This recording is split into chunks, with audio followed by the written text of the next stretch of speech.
Trump indicates decision on Venezuela military action. What we know so far. President Donald Trump told reporters aboard Air Force One that he has reached a tentative conclusion about a possible military operation in Venezuela after a series of high-level briefings and a visible U.S. force buildup.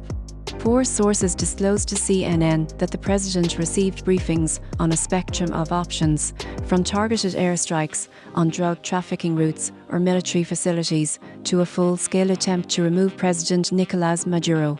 Pentagon's Operation Southern Spear has already deployed more than a dozen warships and roughly 15,000 troops throughout the Caribbean, underscoring the seriousness of the U.S. posture.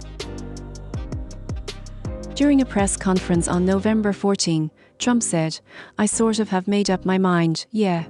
I can't tell you what it would be, but I sort of have."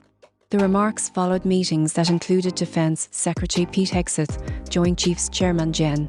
Dan Kane, and a broader national security team featuring Secretary of State Marco Rubio.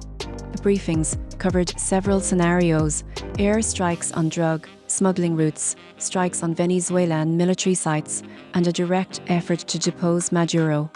Earlier reports noted that Trump had already authorized the CIA to conduct operations in Venezuela, although legal counsel warned the administration lacked a solid justification for land-based attacks. The United States now has the world's largest aircraft carrier, the US's Gerald R. Ford, in the region, along with a cruiser, destroyers, an air and missile defense ship, amphibious assault vessels, an attack submarine, and 10 F-35 fighter jets based in Puerto Rico.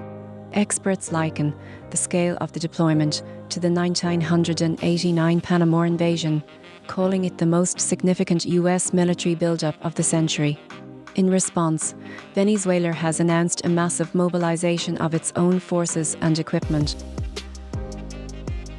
Analysts caution that a regime change effort would require a prolonged commitment and could spark a sustained insurgency, while a successful removal of Maduro could provide Trump with a notable foreign policy victory, potentially curbing drug and migrant flows and opening oil opportunities. Failure could entangle the United States in a conflict reminiscent of Afghanistan or Vietnam. Maduro warned that U.S. intervention could become another Gaza, a new Afghanistan or Vietnam again, urging an end to what he described as the insane hand of bombing and war. Domestic critics also point out that many of Trump's supporters voted for a non-interventionist agenda, and senior administration officials